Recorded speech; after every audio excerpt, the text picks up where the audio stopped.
Namaskar friends. Balochistan, Pakistan's largest but perhaps most troublesome province, has been in the news for quite some time due to a strong separatist movement. There are many aspects to the Balochistan conundrum, the name of my third book, that I will gradually unravel in future episodes. I am Tilak Devasher and this is The Great Game Reloaded. Let me ask you something. What happens when a people refuse to bow down and submit to tyranny? What happens when their history is erased, their borders redrawn, and their sovereignty cast aside? This is a story of how Balochistan was coerced. Yes, coerced into becoming part of a country it never wanted to join. The episode is about that history, about how Balochistan became a chess piece in an imperial game, and how the consequences of that betrayal still shape the region today.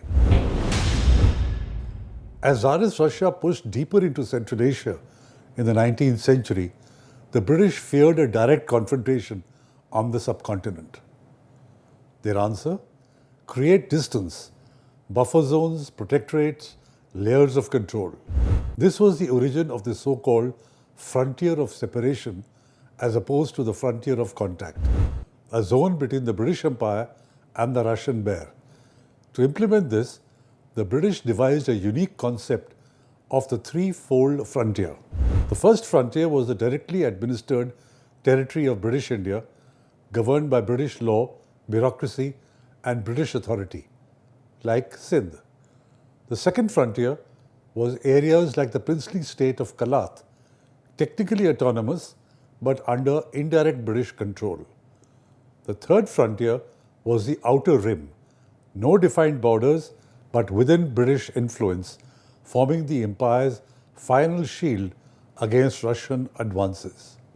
Balochistan, or as it was then known, the Khanate of Kalat, was slotted into that second frontier. Unadministered, not fully controlled, but certainly not left alone.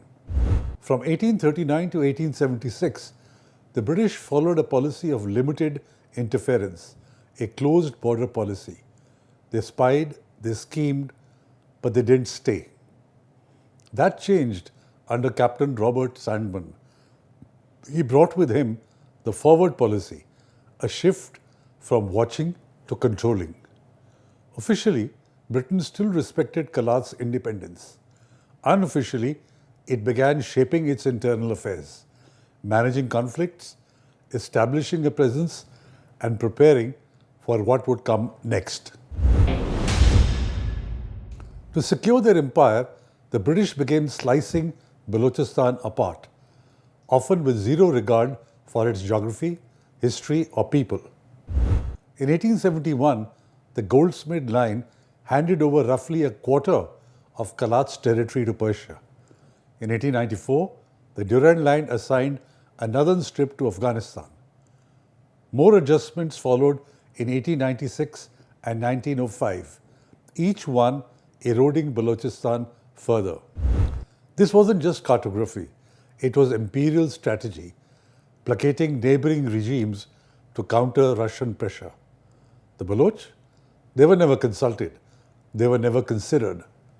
And the betrayal didn't stop in 1947. After Balochistan's forcible accession to Pakistan, Baloch majority districts like Jacobabad and Dera Ghazi Khan were stripped away and given to Sindh and Punjab. Another quiet erasure. As the British prepared to exit India, a critical question arose. What would become of Kalat? Kalat wasn't just any princely state. Legally, Kalat was different.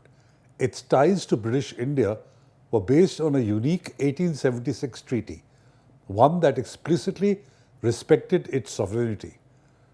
It wasn't part of the Chamber of Princes. It wasn't governed by India's political department.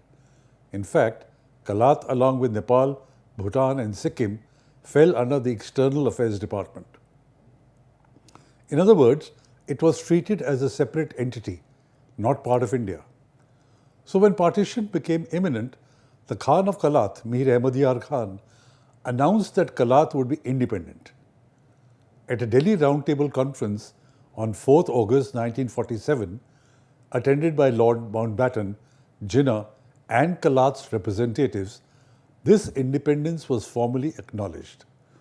The agreement stated, and I quote, Kalat state would be independent on 5th August 1947, enjoying the same status as it originally held in 1838, unquote. Following this, a standstill agreement was signed between Kalat and Pakistan. Jinnah and Liaquat Ali signed on behalf of Pakistan. Sultan Ahmed signed for Kalat. The document made it clear that Pakistan recognized Kalat as an independent sovereign state. So on 12th August 1947, the Khan formally declared independence effective 15th August. A constitution was promulgated, 2 houses of parliament were created to decide the state's future. Kalat had its own flag and even an embassy in Karachi. What happened next was historic. Both houses of Kalat's parliament rejected accession to Pakistan. In the lower house, Ghausbaks Bazinjo, later known as Baba-e-Balochistan, delivered a fairy speech. And I quote, "We can survive without Pakistan. We can prosper outside Pakistan.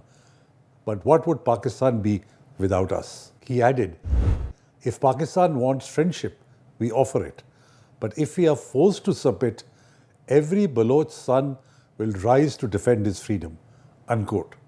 Words that have proved prophetic. Despite the agreement and the declarations, things changed quickly. Under British influence and prompting, Jinnah reconsidered. By October 1947, he demanded that Kalat sign the same instrument of accession as other states.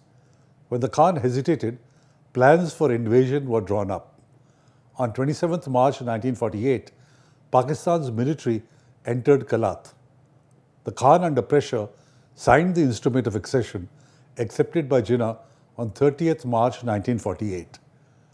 Kalat's short-lived independence was snuffed out. There was no consent from the Kalat's legislature. In fact, both houses had explicitly rejected accession. To this day, many Baloch view the accession as illegal, oppressive, and enforced under duress. And that view is rooted in history and the collective memory of the Baloch. The annexation of 1948 wasn't just political, it was psychological. It confirmed to the Baloch what they had feared, that their history, identity, and sovereignty would be overwritten by force. Over the decades that followed, Balochistan experienced marginalization, economic exploitation, human rights abuses, cultural suppression. That is why the alienation has only deepened. Why slogans like Balochistan is not Pakistan still reverberate. The Baloch haven't forgotten and they haven't forgiven. But there's another side to this story, one rooted in dignity, loyalty, and honor. It's captured in a word, Baloch Mehar, the Baloch code of conduct rooted in honor. The honor code is built on 3 pillars: hospitality, refuge, revenge. Let me leave you with a story. In 1543, Mughal Emperor Humayun, defeated and on the run, entered the territory of the Maghsi Baloch. Unknown to him, the Maghsi chief had received messages from Humayun's own brothers, offering a reward to capture and hand over the fleeing emperor. Initially, the chief planned to attack, but when Humayun chose to camp in his village, everything changed. According to Baloch tradition, an enemy becomes a guest the moment he enters your home. The Maghsi Sardar told Humayun, and I quote, "Now I will sacrifice my life and my family's lives for you. Go where you wish. God protect you." Unquote. If the chief had not upheld that honor code, history might well have turned out very differently for the Mughals. Thank you for watching. Do comment and share your views. See you again soon with another topic and another anecdote.